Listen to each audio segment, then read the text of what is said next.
In this lecture, we are going to do some hands-on exercise to identify unrestricted resource consumption vulnerability, specifically the RDOS vulnerability in our GET API, where we are getting the user information by username.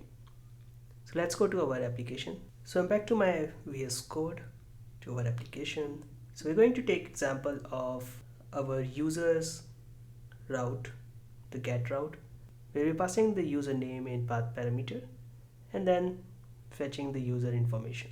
Now in this API endpoint, we are doing a regular expression check for the username, and if my incoming username path parameter matches this regex expression, then I'm allowing to further process the request and then find the user from database and send it back the user information, right?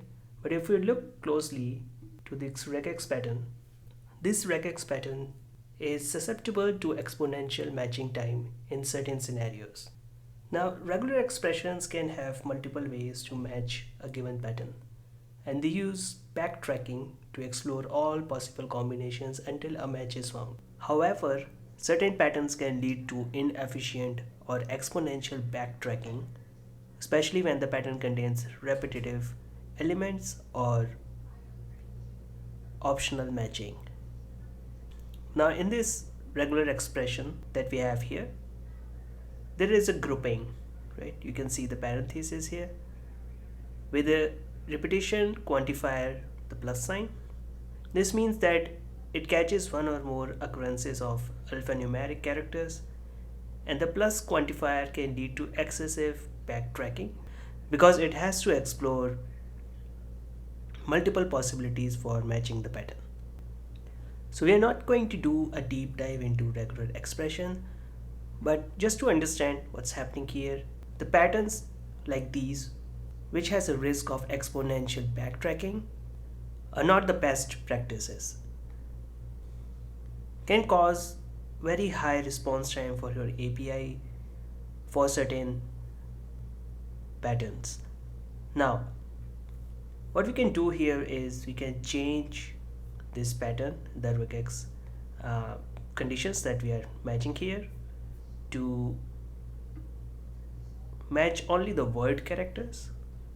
So if I change it to something like this, so here I have removed the grouping and I am matching the word characters, alphanumeric and underscore. Now this new regular expression matches only word characters, right? So that means it matches the whole pattern from start to end of this name string. Now this prevents excessive backtracking and makes the regular expression more efficient, right?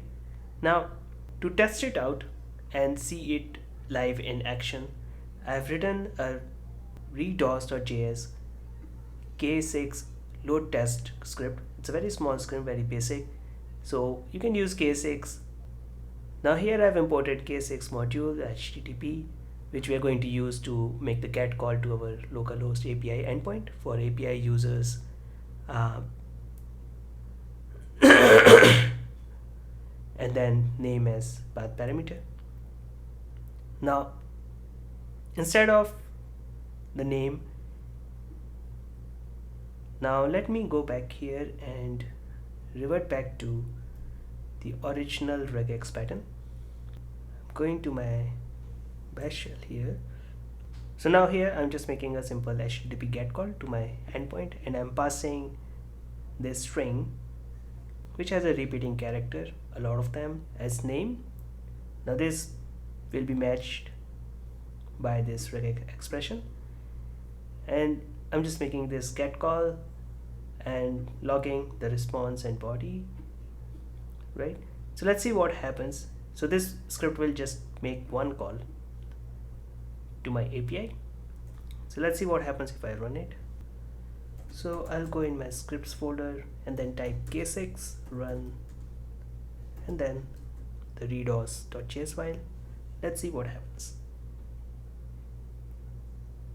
So you can see here that because of this malicious pattern and using this inefficient backtracking regex pattern match, My first call is taking very long time to get back a response. So API is kind of stuck in matching this pattern for a very long time here.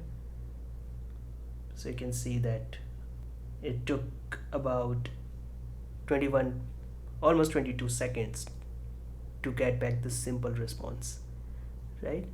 Now if I go back to script and change it to my more efficient pattern and run the script once again, see, so this was very quick. From 22 seconds we came down to 1 second, right? So by implementing changes like these, you can reduce the risk of your API getting attacked and brought down by DDoS or distributed denial of service attacks. Now there are various best practices that you can implement to mitigate risk of unrestricted resource consumption vulnerability in your API, like implementing rate limiting at different levels for your users accounts or for certain IP source IPs. Then always validate and sanitize the inputs before processing them. Again, enforcing different kind of quotas for your file systems, memory, CPU or database for different users in your application. Always monitor and analyze API usage and look for abnormalities or attempts to attack your API endpoints and block such attempts immediately. Other practices like employing caching and optimization of your code can also further reduce risk of heavy resource consumption by your APIs. That's all for this lecture, and I will see you in the next one with a new vulnerability. Thank you.